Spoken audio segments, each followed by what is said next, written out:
Sejahtera. Saya Fatin dan ini kawan saya, Haifa. Sebelum kita menumbuh bual, boleh akak perkenalkan diri? Assalamualaikum, nama saya Sofia Zahra binti Ahmad Izami.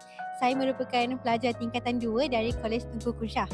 Saya juga merupakan bekas murid SK Danang Kota 2. Soalan pertama, boleh kakak ceritakan tentang 2 buah buku yang kakak pegang ini? 2 buah buku ini merupakan antologi cerpen yang diterbitkan oleh Dewan Bahasa Pusaka. Karya saya dalam buku yang pertama iaitu Indahnya Berkain Sarung Balik ialah Ayam Jantan yang Kesunyian. Manakala karya saya dalam buku kedua iaitu Bandar Puding Karamel merupakan Katak yang Perasan. Bagaimanakah kakak boleh terlibat dengan penulisan DBP? Okay, secara tidak langsung, saya terlibat dengan penulisan DBP melalui satu program iaitu Minggu Penulis Kanak-Kanak.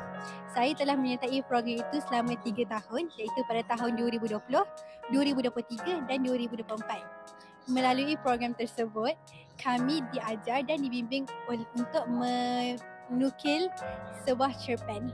Boleh kakak nasihatkan macam mana penulis-penulis baru nak mencungkil bidangnya? Nasihat saya ialah untuk membanyakkan membaca dan juga perbanyakkan buat latihan. InsyaAllah, lama-kelamaan karya yang mutu dapat dihasilkan. Terima kasih. Bye.